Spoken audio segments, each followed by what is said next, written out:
Let's all go to the lobby. Let's all go to the lobby.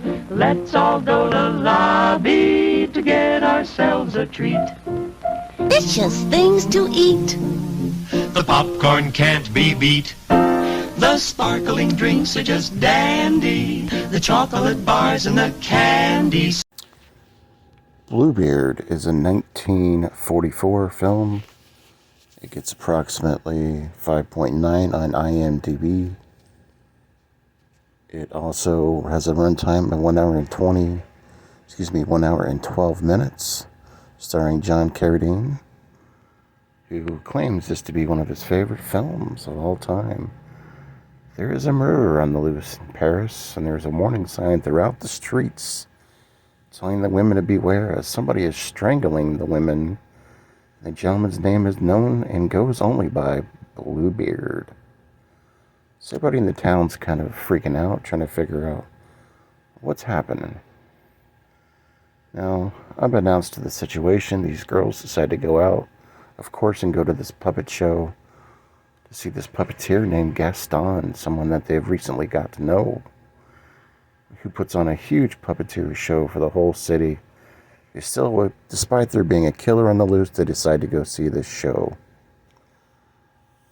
Meanwhile, people are starting to get picked off one by one. There's a detective on the loose who's trying to figure out what's happening as one of his relatives is involved.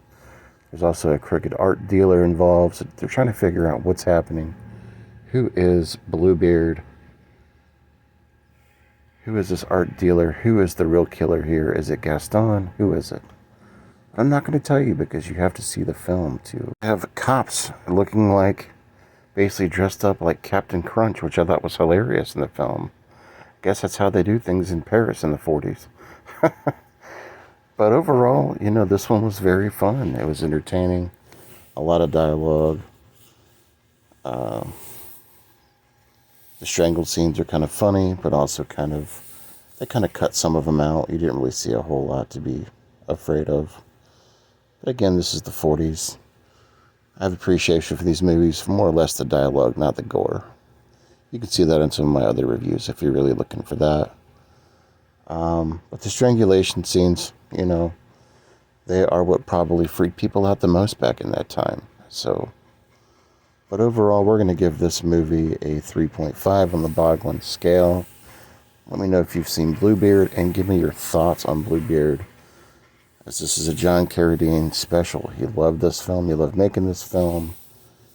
And there's quite a bit of history with the film as well. It's cool to see the puppets as well in the film. I kind of gave it a higher score because of the puppets. I dig puppets. Anyways, thank you all for watching this edition of Dollar Tree Theater. Peace. Welcome to the house on the A6 block. I'm just chilling on the porch in my chair I rock. I'm your host Jimmy Biggs with the coolest grip. Only light outside is the full moon rip. Welcome to a world mixed with evil and good. If you didn't plan on staying, then you misunderstood. This ain't a nightmare, the figment of imagination. Step aside and the house will awaken. Skeletons play the piano.